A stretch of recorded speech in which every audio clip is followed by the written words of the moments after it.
भक्तजनों, माताओं, बहनों, सादर जय श्री कृष्ण। हमारे YouTube चैनल में आप सभी का बहुत बहुत स्वागत है। मैं हूं आपके साथ आचार्य धर्मेंद्र शास्त्री। सबसे पहले आपको और आपके पूरे परिवार को माघी तिल चतुर्थी की बहुत बहुत शुभकामनाएं और बधाइयां। भगवान गणेश जी तथा रिद्धि सिद्धि का भरपूर आशीर्वाद आपके जीवन पर सदैव बना रहे। आप सभी सुखी रहें, स्वस्थ रहें, व्यस्त रहें और मस्त रहें। आज हम आपको संकष्टी तिल चतुर्थी की दिव्य और ज्ञानवर्धक कथा सुनाने जा रहे हैं। इस कथा को अंत तक जरूर सुनिएगा और अधिक से अधिक लोगों को पहुंचा करके यानी शेयर करके पुण्य लाभ भी अवश्य प्राप्त करिएगा। तो सर्वप्रथम हम आपको बता दें कि तिल चतुर्थी यानी संकष्टी चतुर्थी का व्रत आपको किस विधि से करना चाहिए तथा कब करना चाहिए एवं चंद्रोदय कब होगा। तो यह संपूर्ण विधि विधान हम आपको बता दें, उसके बाद हम आपको कथा सुनाएंगे। प्रत्येक माह के कृष्ण पक्ष में जो चतुर्थी आती है उसे संकष्टी चतुर्थी के नाम से जाना जाता है तथा शुक्ल पक्ष में आने वाली चतुर्थी को वरद चतुर्थी या विनायक चतुर्थी के नाम से जाना जाता है। लेकिन करवा चौथ के बाद और भादों की चौथ के बाद यदि कोई सी बड़ी चतुर्थी आती है जो कि साल की सबसे बड़ी चतुर्थी मानी जाती है, वो माघ माह में आती है। यानी माघ माह के शुक्ल पक्ष की जो चतुर्थी होती है उसे तो विनायक चतुर्थी कहा जाता है, लेकिन माघ माह के कृष्ण पक्ष की जो चतुर्थी आती है वह बड़ी चतुर्थी मानी जाती है, जिसे माघी चतुर्थी भी कहा जाता है, माही चतुर्थी भी कहा जाता है, इसे सकटा चौथ भी कहा जाता है तथा संकष्टी चतुर्थी तिल चतुर्थी के नाम से भी इसे जाना जाता है। और इस बार तिल चतुर्थी का जो महापर्व है 21 जनवरी 2022 शुक्रवार को है। वैसे चतुर्थी तिथि का आरंभ 21 जनवरी को सुबह 8:51 से चतुर्थी तिथि आरंभ हो जाएगी, जो कि अगले दिन यानी 22 जनवरी 2022 शनिवार को सुबह 9:14 पर चतुर्थी तिथि समाप्त हो जाएगी। कृष्ण पक्ष या शुक्ल पक्ष दोनों ही पक्ष की जो चतुर्थी होती है उसे हमेशा चंद्रोदय व्यापिनी ही मानना चाहिए। यानी चतुर्थी के दिन चंद्रमा का दर्शन होता है, वही चतुर्थी व्रत में ली जाती है।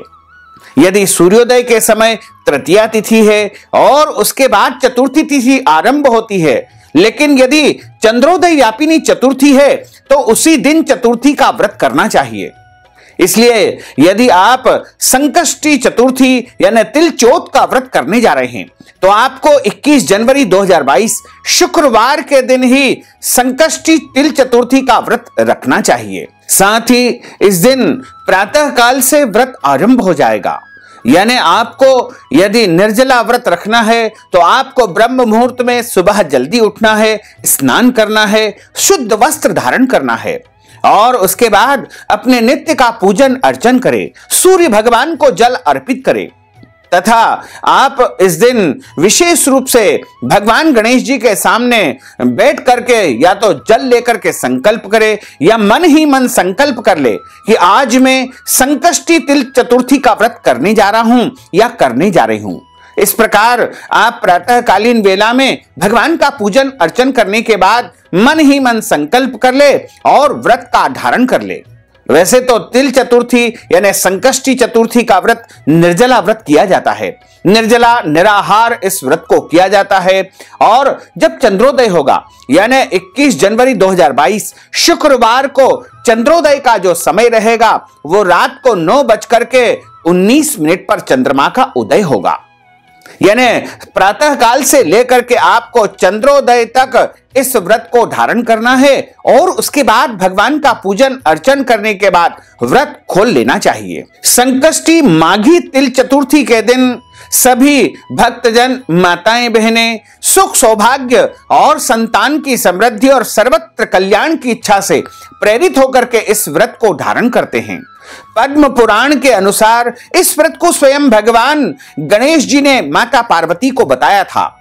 वैसे तो प्रत्येक माह के कृष्ण पक्ष की चतुर्थी को संकष्टी गणेश चतुर्थी के नाम से जाना जाता है, लेकिन माघ मास की जो चतुर्थी होती है वो संकटा चौथ के नाम से जानी जाती है और यह बड़ी चतुर्थी के रूप में मानी जाती है।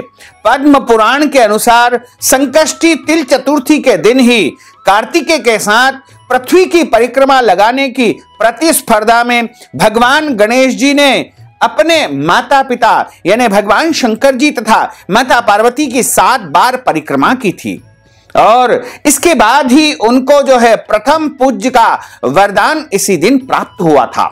चूंकि कार्तिक स्वामी पूरी पृथ्वी की परिक्रमा करने निकल चुके थे और भगवान गणेश जी ने माना कि मेरे माता पिता यानी भगवान भोलेनाथ तथा माता पार्वती ही संपूर्ण सृष्टि है, संपूर्ण ब्रह्मांड है और अपने माता पिता को ही उन्होंने सर्वस्व जान करके उनकी परिक्रमा कर ली थी। उसके बाद भगवान गणेश जी की बुद्धिमत्ता को श्रेष्ठ मान करके भोले बाबा ने उनको प्रथम पूज्य का वरदान इसी दिन प्रदान किया था। संकष्टी तिल चतुर्थी के दिन भालचंद्र भगवान गणेश जी की पूजा की जाती है। प्रातःकालीन नित्य कर्म से निवृत्त होकर के भगवान का 16 प्रकार से पूजन अर्चन करना चाहिए। षोडशोपचार पूजन जिसे कहा जाता है और षोडशोपचार का अर्थ होता है भगवान गणेश जी का पहले आवाहन किया जाता है। आवाहन का अर्थ होता है उनके ऊपर अक्षत चढ़ा करके उनका जो है आवाहन किया जाता है। उसके बाद भगवान गणेश जी को आसन पर बिठाया जाता है यानी अक्षत के आसन पर उनको स्थापित किया जाता है। उसके बाद भगवान गणेश जी को 4 बार जल चढ़ा करके यानी पाद्यो पाद्यम हस्त्यो अर्घ्यम पांव धुलाने के लिए, हाथ धुलाने के लिए, कुल्ला करने के लिए, स्नान करने के लिए 4 बार उनको जल अर्पित किया जाता है। उसके बाद भगवान गणेश जी को पंचामृत से स्नान करवाया जाता है। आप चाहें तो दूध, दही, शहद, शक्कर और घी इनसे अलग अलग भी भगवान गणेश जी को स्नान करवा सकते हैं।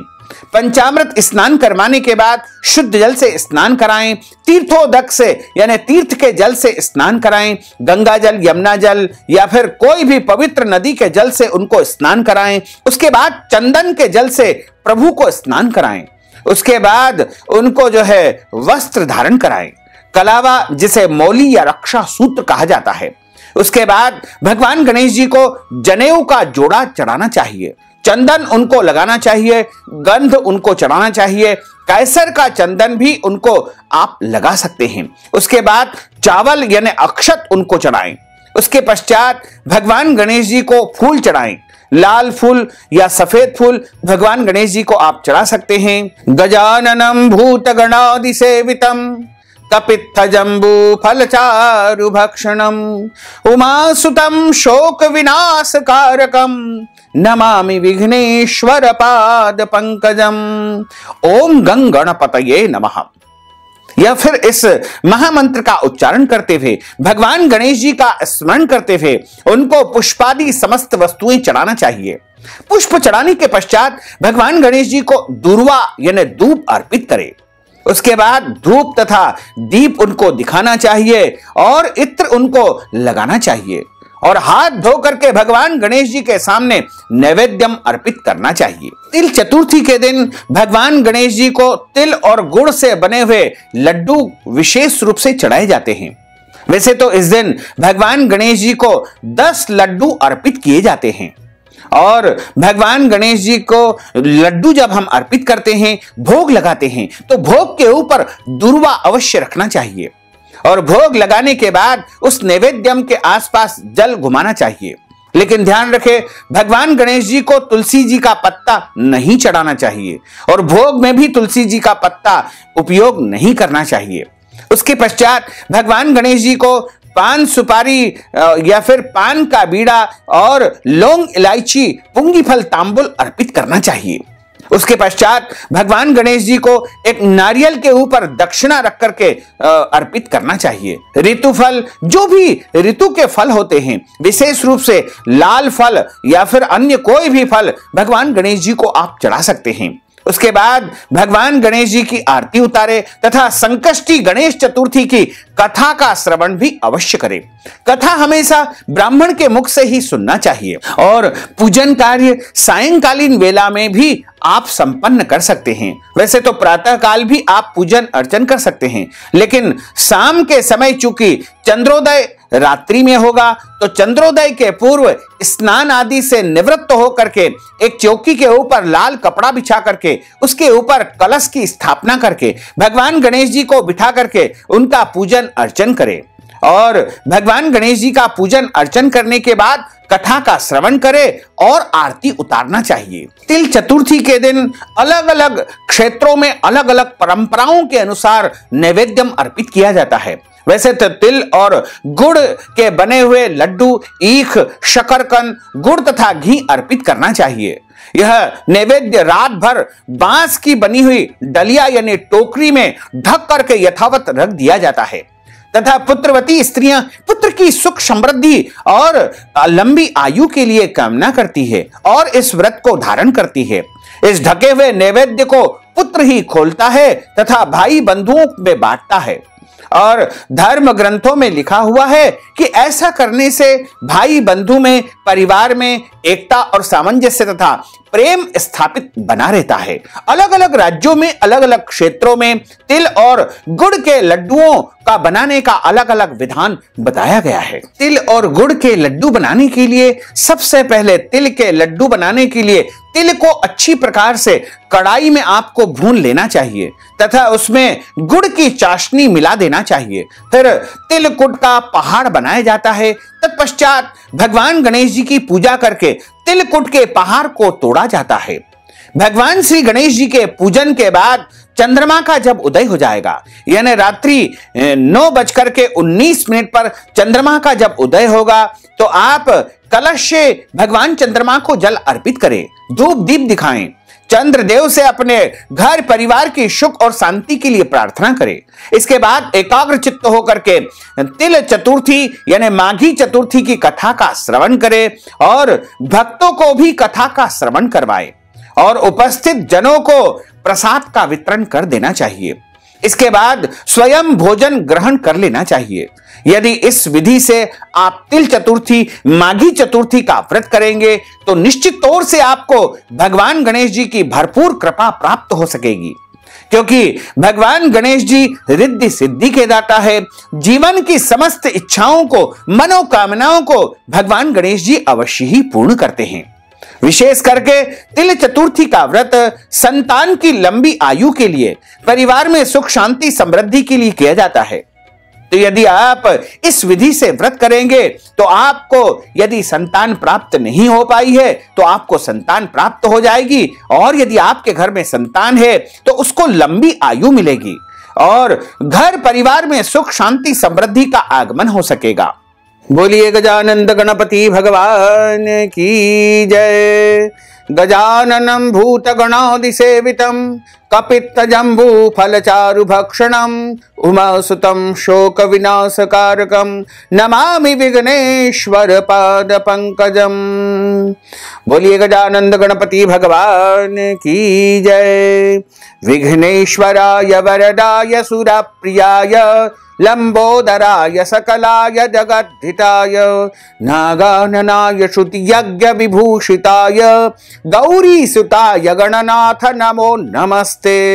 भक्तार्तिनाशन पराय गणेश्वराय सर्वेश्वराय सुखदाय सुरेश्वराय विद्याधराय विकटाय च वामनाय भक्त प्रसन्न वरदाय नमो नमस्ते।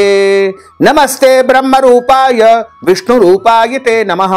नमस्ते रुद्र रूपाय करि रूपाय ते नमः। विश्वरूप स्वरूपाय नमस्ते ब्रह्मचारिणे भक्त प्रियाय देवाय नमस्तुभ्यं विनायक लंबोदर नमस्तुभ्यं सततं मोदक प्रिय निर्विघ्नं कुरु मे देव सर्वकार्येषु सर्वदा सर्वकार्येषु सर्वदा सर्वकार्येषु सर्वदा। बोलिए गजानंद गणपति भगवान की जय। संकष्टी तिल चतुर्थी की दो प्रकार की कथाएं हैं। एक हमारे धर्म ग्रंथों और पुराणों में जो कथा लिखी हुई है वो है, और दूसरी जो लोकाचार में जो कथा है वह अलग है। दोनों ही कथा आज हम आपको सुनाने जा रहे हैं। सर्वप्रथम हम आपको पुराणों में और धर्म ग्रंथों में जो कथा लिखी हुई है वह सुनाएंगे। उसके बाद हम आपको लोकाचार में यानी लौकिक जो कथाएं हैं वो सुनाने जा रहे हैं। एक समय की बात है, माता पार्वती जी ने भगवान गणेश जी से पूछा कि हे वत्स, माघ के महीने में किस गणेश की पूजा करनी चाहिए, उनका नाम क्या है, उस दिन पूजन में किस वस्तु का नैवेद्यम अर्पित करना चाहिए और भोजन में क्या आहार ग्रहण करना चाहिए, आप इसे विस्तार पूर्वक बतलाने की कृपा करें। भगवान गणेश जी ने कहा कि हे माता, माघ में भालचंद्र नामक गणेश की पूजा करनी चाहिए और इनका पूजन षोडशोपचार विधि से करना चाहिए। हे माता पार्वती, इस दिन तिल के 10 लड्डू बना लेवे, 5 लड्डू देवता को चढ़ाए और शेष 5 ब्राह्मण को दान कर देवे। ब्राह्मण देवता की पूजा भक्ति पूर्वक करके उन्हें दक्षिणा प्रदान करे और बाद में उन 5 लड्डुओं को उन्हें प्रदान कर देवे। हे माता, तिल के 10 लड्डुओं का स्वयं आहार ग्रहण करे। इस संबंध में आपको राजा हरिश्चंद्र का एक वृत्तांत में सुनाने जा रहा हूं। भगवान गणेश जी माता पार्वती से कहते हैं कि सतयुग में हरिश्चंद्र नाम के एक प्रतापी राजा हुए हैं। वे क्षत्रिय धर्म में पटु, सरल स्वभाव वाले, सत्यनिष्ठ और विद्वान तथा ब्राह्मणों की पूजा करने वाले थे। हे देवी, उनके शासन काल में अधर्म नाम की कोई भी वस्तु नहीं थी। उनके राज्य में कोई अपाहिज, दरिद्री या दुखी नहीं निवास करता था। सभी लोग सुखपूर्वक जीवन यापन करते थे। सभी लोग आदि व्याधि से रहित एवं दीर्घायु होते थे। उन्हीं के राज्य में एक ऋषि शर्मा नामक तपस्वी और विद्वान ब्राह्मण निवास करता था। एक पुत्र की प्राप्ति होने के बाद वे स्वर्गवासी हो गए। पुत्र का भरण पोषण उनकी पत्नी करने लगी। वह विधवा ब्राह्मणी भिक्षाटन के द्वारा पुत्र का पालन पोषण करती रही। उस ब्राह्मणी ने माघ मास की संकष्टी चतुर्थी का व्रत किया। वह पतिव्रता ब्राह्मणी गोबर के श्री गणेश जी की प्रतिमा बना करके सदैव पूजन अर्चन किया करती थी। हे माता पार्वती, भिक्षाटन के द्वारा ही उसने पूर्वोक्त रीति से तिल के 10 लड्डू बनाए। इसी बीच उसका पुत्र गणेश जी की मूर्ति अपने गले में बांध करके स्वेच्छा से खेलने के लिए बाहर चला गया। तब एक नर पिशाच कुम्हार ने उस ब्राह्मणी के 5 वर्षीय बालक को जबरन पकड़ करके अपने आओं में छोड़ करके मिट्टी के बर्तन को पकाने के लिए उसमें आग लगा दी। इधर उसकी माता अपने बच्चे को ढूंढने लगी। उसे न पाकर के वह माता बड़ी व्याकुल हो गई, चिंतित हो गई, दुखी हो गई कि न जाने मेरा बालक कहां गुम हो गया है। वह ब्राह्मणी विलाप करती हुई भगवान गणेश जी से प्रार्थना करने लगी। हे प्रभु, हे गणेश जी महाराज, विशाल शरीर वाले, हे सूर्य नारायण की लाली के सदृश कांति वाले, हे सुंदर जटा समूह को धारण करने वाले, आप इस दुखिन की रक्षा कीजिए। हे गजानन, हे 4 भुजाधारी, हे मस्तक में चंद्रमा को धारण करने वाले, हे विनायक, हे अनाथों के नाथ, हे वरदायक, मैं पुत्र के वियोग में अत्यंत व्यथित हूं, अत्यंत दुखी हूं, आप मेरी रक्षा कीजिए। वह ब्राह्मणी इसी प्रकार आधी रात तक विलाप करती रही। प्रातः काल होने पर कुम्हार अपने पके हुए बर्तनों को देखने के लिए आया। जब उसने आवों को खोल करके देखा तो उसमें जांग भर पानी भरा हुआ है और यह देखकर के वह आश्चर्यचकित हो गया। और सबसे बड़ा आश्चर्य तो उसे तब हुआ जब उसने देखा कि बालक तो उसमें खेल रहा है और खेलते हुए बालक को उसने देखा। ऐसी अद्भुत घटना को देख करके वह भयवश कांपने लगा और इस बात की सूचना उसने राज दरबार में दे दी। उसने राज्य सभा में अपने कुकृत्य का वर्णन भी कर दिया और उसने कहा कि मैंने भूलवश एक अपराध कर दिया है। मैंने एक ब्राह्मण को अपनी जो ईंट पकाने की जो भट्टी होती है, आव होती है, उसके अंदर दबा दिया था और उसमें आग लगा दी थी। लेकिन देव योग से, प्रभु की विशेष कृपा से वह बालक सुरक्षित बच चुका है। मेरे द्वारा यह अपराध तो हुआ है, कुम्हार ने कहा कि हे महाभावो, हे प्रज्वलित अग्नि के समान तेजवान, हे महाराज हरिश्चंद्र, मैं अपने दुष्कर्म के लिए वध के योग्य हूं। उसने आगे कहा कि हे महाराज, कन्या के विवाह के लिए मैंने कई बार मिट्टी के बर्तन पकाने के लिए आंबा लगाया, परंतु मेरे बर्तन कभी भी नहीं पके और सदैव कच्चे ही रह गए। तब मैंने भयभीत होकर के एक तांत्रिक से इसका उपाय पूछा। उसने कहा कि चुपचाप किसी लड़के की तुम बलि चढ़ा दो, तुम्हारा आंबा पक जाएगा। मैंने सोचा कि मैं किसके बालक की बलि दूं? जिसके बालक की बलि दूंगा वह मुझे क्यों जीवित छोड़ेगा और मुझे वह मार देगा। इसी भय से है महाराज, मैंने दृढ़ निश्चय किया कि इसे ही बैठा करके उस आंबे में आग लगा दूंगा। मैंने अपनी पत्नी से परामर्श किया कि ऋषि शर्मा ब्राह्मण तो मृत हो गए हैं, उनकी विधवा पत्नी भीख मांग करके, भिक्षा वृत्ति करके अपना गुजारा करती है। अरे वह लड़के को लेकर के क्या करेगी? मैं यदि इसके पुत्र की बलि दे दूं तो मेरे बर्तन पक जाएंगे। मैं इस जघन्य कर्म को करके अपने रात में निश्चिंत होकर के सो गया। प्रातः जब मैंने आंवा खोल करके देखा तो मैंने क्या देखा कि उस लड़के को मैं जिस स्थिति में बैठा कर गया था उसी तरह निर्भय भाव से वहां पर बैठा हुआ है और उसकी जांग भर तक पानी भरा हुआ है। इस भयावह दृश्य से मैं कांप उठा और इसकी सूचना आपके पास देने के लिए मैं चला आया। कुम्हार की बात को सुनकर के राजा बहुत विस्मित हुए और उस लड़के को देखने के लिए आए। बालक को प्रसन्नता पूर्वक खेलते देख करके मंत्री से राजा ने कहा कि यह क्या बात है, यह किसका लड़का है और इस बात का पता लगाओ। इस आमे में जांग भर जल कहां से आया, इसमें कमल के पुष्प कहां से खिल गए हैं। इस दरिद्र कुम्हार के आमे में वैदुर्य मणि के समान हरी हरी घास यानी दूर्वा कहां से आ गई है। बालक को न तो आग की जलन हुई है, न इसे भूख और प्यास भी नहीं लगी है। इस आवे में भी वैसा ही खेल रहा है मानो अपने घर में वह खेल रहा हो। राजा इस तरह की बात कह रहे थे कि वह ब्राह्मणी ऋषि शर्मा की जो पत्नी है, उस बालक की माता वहां बिलखती हुई आ पहुंची। वह कुमार को कोसने लगी। जिस प्रकार गाय अपने बछड़े को देख करके रमाती है, ठीक वही अवस्था उस बुढ़िया माता की थी।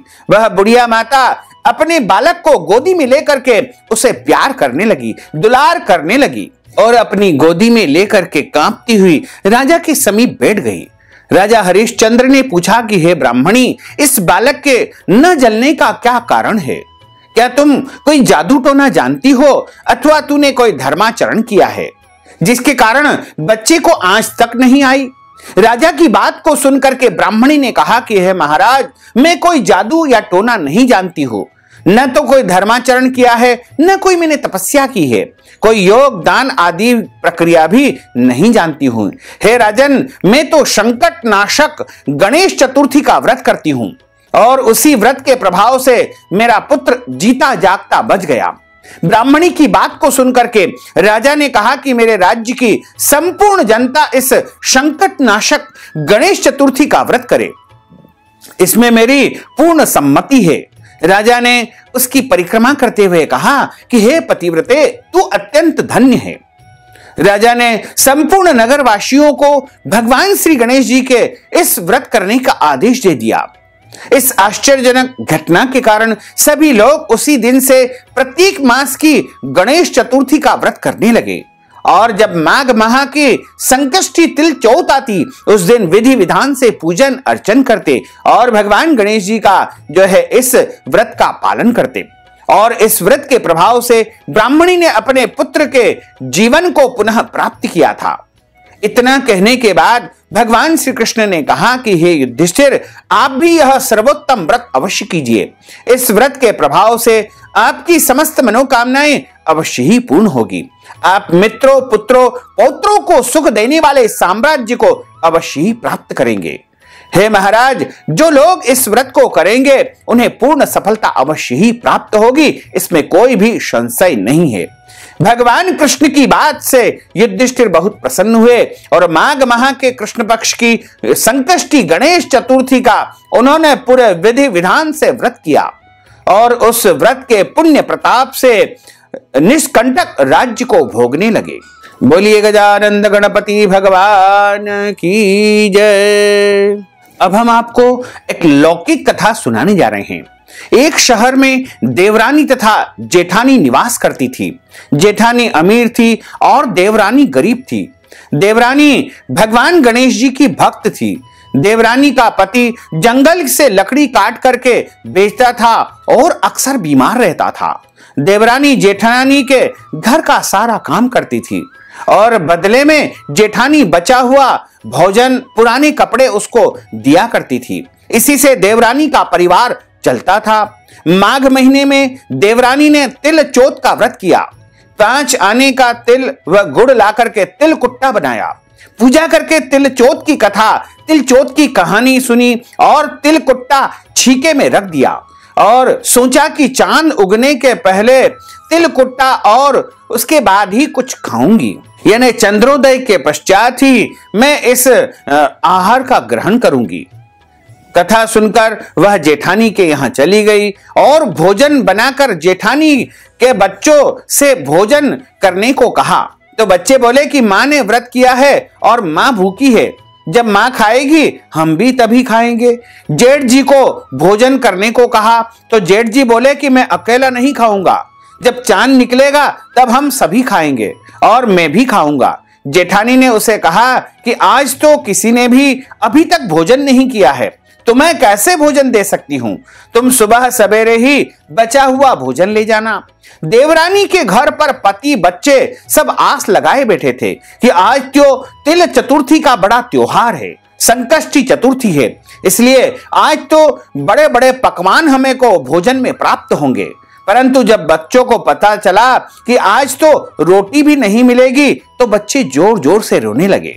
उसके पति को बहुत गुस्सा आया और कहने लगा कि सारा दिन काम करने के बाद भी 2 रोटी नहीं ला सकती हो तो क्या काम करती हो, क्यों काम करती हो। पति ने गुस्से में आकर पत्नी को कपड़े धोने से यानी मोगरी से खूब पीटा। धोना हाथ से छूट गया तो पाटे से मारा। वह बेचारी गणेश जी को याद करती हुई रोते रोते पानी पी करके सो गई। उस दिन गणेश जी देवरानी के सपने में आए और कहने लगे कि धोने मारी पाटे मारी, सो रही या जाग रही हो। वह बोली कुछ सो रही हूं, कुछ जाग रही हूं। भगवान गणेश जी बोले भूख लगी है, कुछ खाने को दोगी क्या। देवरानी बोली क्या दूं, मेरे घर में तो अन्न का एक दाना भी नहीं है। जेठानी बचा खुचा खाना देती थी, आज वह भी मुझे नहीं मिला है।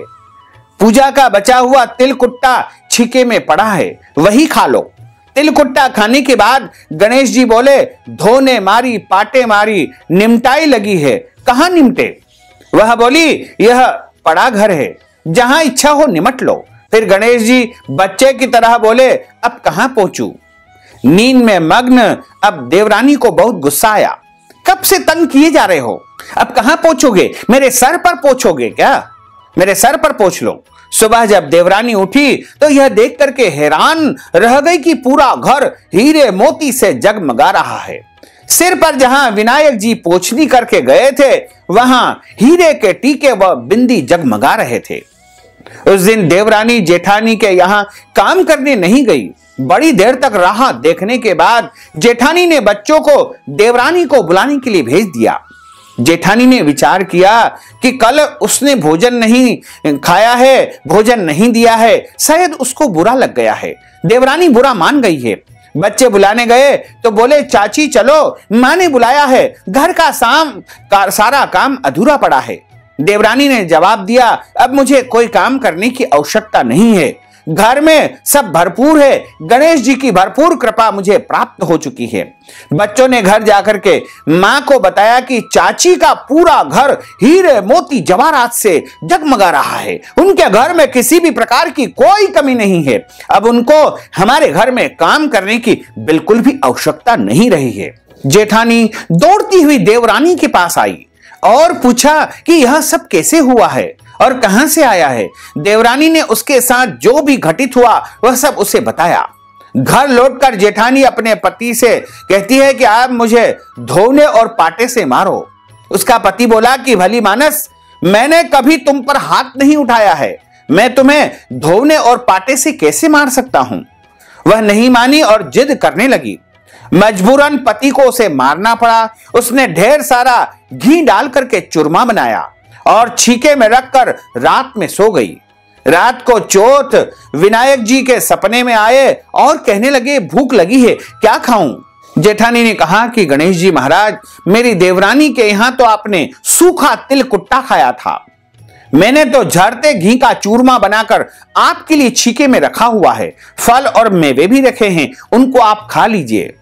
बाल स्वरूप गणेश जी बोले, अब निमटे कहां। जेठानी बोली, उसके यहां तो टूटी फूटी झोपड़ी थी, मेरे यहां तो कंचन का महल है, जहां पर चाहो वहां पर निपट लो। फिर गणेश जी ने पूछा कि अब पोछू कहां। जेठानी बोली, मेरे ललाट पर बड़ी सी बिंदी लगा करके पोछ लो। धन की प्यासी धन की भूखी जेठानी सुबह जल्दी उठ गई। सोचा घर हीरे जवाहरात से भर चुका होगा, पर देखा पूरा घर गंदगी से भर चुका था। गंदगी ही गंदगी चारों तरफ दिखाई दे रही थी। तेज बदबू फैल रही थी। उसके सर पर भी बहुत सी गंदगी लगी हुई थी। उसने कहा कि गणेश जी महाराज, यह आपने क्या किया है। मुझसे रूठे और देवरानी पर टूटे। जेठानी ने घर की साफ सफाई की बहुत कोशिश की, परंतु गंदगी और ज्यादा फैलती गई। जेठानी के पति को मालूम चला तो वह भी बहुत गुस्सा हुआ और बोला कि तेरे पास इतना सब कुछ था, फिर भी तेरा मन नहीं भरा। परेशान होकर के चौथ के गणेश जी से मदद की विनती करने लगी। गणेश जी ने कहा कि देवरानी से जलन करने के कारण तूने जो कुछ किया है, यह उसी का परिणाम है, उसी का फल है। अब तू अपने धन में से आधा धन उसे दे देगी, तभी यह गंदगी तेरे घर से जाएगी और तेरे घर में जो है सुख शांति रह सकेगी। जेठानी ने आधा धन बांट दिया, किंतु मोहरों की एक हांडी चूल्हे के नीचे गाड़ रखी थी। उसने सोचा कि किसी को पता नहीं चलेगा और उसने उस धन को नहीं बांटा। उसने कहा कि हे श्री गणेश जी, अब तो अपना यह बिखराव समेटो। वे बोले, पहले चूल्हे के नीचे गड़ी हुई मोहरों की हांडी सहित ताक में रखी हुई 2 सुई के भी 2 हिस्से कर दो। इस प्रकार गजानन ने बाल स्वरूप में आकर सुई जैसी छोटी सी चीज का भी बंटवारा कर दिया और अपनी माया का उन्होंने समेट लिया। हे गणेश जी महाराज, जैसे आपने देवरानी पर कृपा की है, वैसी कृपा सब पर करना। कहानी कहने वाले और सुनने वाले व हुंकारा भरने वाले सभी पर आप कृपा दृष्टि अवश्य बनाए रखना, किंतु जेठानी जैसी सजा किसी और को मत देना। बोलिए गजानंद गणपति भगवान की जय। अच्युतम केशवम राम नारायणम कृष्ण दामोदरम वासुदेवम हरे श्रीधरम माधवम गोपिका वल्लभम श्री जानकी नायकम श्री रामचंद्रम भजे जानकी मनोहरम सर्वलोक नायकम श्री शंकरादि सेवितम पुण्य नाम कीर्तनम श्री राम राम राम राम राम नाम तायकम रामा कृष्ण वासुदेवा भक्ति मुक्तिदायकम रामा कृष्ण वासुदेवा भक्ति मुक्तिदायकम रामा कृष्ण वासुदेवा भक्ति मुक्तिदायकम रामा कृष्ण वासुदेवा भक्ति मुक्तिदायकम। बोलिए गजानंद गणपति भगवान की जय, शंकर भगवान की जय, पार्वती माता की जय, लक्ष्मी नारायण भगवान की जय। धर्म की जय हो, अधर्म का नाश हो, प्राणियों में सद्भावना हो, विश्व का कल्याण हो, सनातन धर्म की जय हो, गौ माता की जय हो, नगर बस्ती की जय हो, आज के आनंद की जय हो, कल के आनंद की जय हो, परसों के आनंद की जय हो, बरसों बरसों के आनंद की जय हो। ओम नमः पार्वती पते, हर हर महादेव हर। भक्तजनों, माताओं बहनों, यदि आप गणेश चतुर्थी के निमित्त कथा श्रवण के निमित्त दक्षिणा प्रदान करना चाहते हैं, ब्राह्मण भोजन करवाना चाहते हैं या फिर तिल दान गुड़ दान करना चाहते हैं, तो आप हमारे पेटीएम के माध्यम से, गूगल पे के माध्यम से, फोन पे के माध्यम से या अकाउंट नंबर के माध्यम से नगद राशि पहुंचा करके तिल चतुर्थी का संपूर्ण पुण्यफल प्राप्त कर सकते हैं। साथ ही आपसे अनुरोध है कि हमारे इस ज्ञानवर्धक वीडियो को अधिक से अधिक लोगों को शेयर करिएगा, लाइक करिएगा, कमेंट करिएगा और यदि अभी तक आपने सब्सक्राइब नहीं किया तो अभी और इसी समय सब्सक्राइब अवश्य कर लीजिए। आपको और आपके पूरे परिवार को सादर जय श्री कृष्ण, सादर धन्यवाद।